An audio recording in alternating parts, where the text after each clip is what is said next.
Superficial burns madam అది. హ్మ్. Superficial burns ఉంటే అంటే ఏమైంది ఆ రోజున యాక్చువల్లీ ఆ అమ్మాయికి? కళ్యాణ్ హాస్పిటల్‌లో నేను ప్రాక్టీస్ చేసిన రోజుల్లో మేడం, ఆ అమ్మాయికి అది స్కాల్డ్స్ పడ్డాయి. అంటే ఏదో వేడి నీళ్ళ గంజినో పడ్డది మేడం. ఆ! పడి చెయ్యి కాలిపోయింది. హ్మ్. సో, దానికి ప్లాస్టిక్ సర్జను అది వేస్తా అన్నాడు. ఏంటిది ఒకటి కవర్ ఉంటది మేడం అది. హ్మ్. అది దాన్నేసి పెట్టేస్తే మళ్ళా డ్రెస్సింగ్ చేయాల్సిన అవసరం ఉండదు. ఓకే. వీళ్ళ దగ్గర అది దాన్ని అఫోర్డ్ చేసే కెపాసిటీ లేదు. రైట్. నా దగ్గరికొచ్చారు. నా దగ్గర ఉంచుకొని ఐవీ యాంటీబయాటిక్స్ పెట్టి నేనది డిస్టర్బ్ గాకుండా డ్రెస్సింగ్ జేసి అది హీల్ అయింది. మంచిగా స్కార్ లేకుండా హీల్ అయింది. అవునండి. బికాజ్ సూపర్ఫిషియల్ బర్న్స్ కాబట్టి అవసరం లేదని చెప్పి ట్రీట్ చేశాను.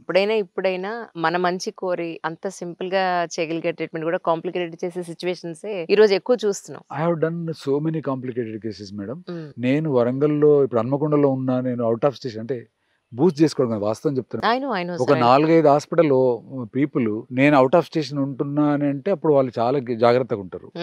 ఎందుకంటే ఆన్ టేబుల్ రెస్క్యూకి నంబర్ ఆఫ్ టైమ్స్ వెళ్తా మేడం. రైట్. వాళ్ళకి ఆన్ టేబుల్‌లో ప్రాబ్లమ్ ఏంది, క్రైసిస్ ఉందంటే హ్మ్.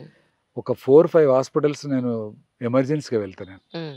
ఇమ్మీడియేట్‌లీ నా పని వదిలిపెట్టేసి ఎళ్తాను. అవును. అవును. వెళ్ళి నేను అక్కడ వాళ్ళకి హెల్ప్ చేసి వాళ్ళు బయటపడేటట్టు చేసి వచ్చేస్తాను.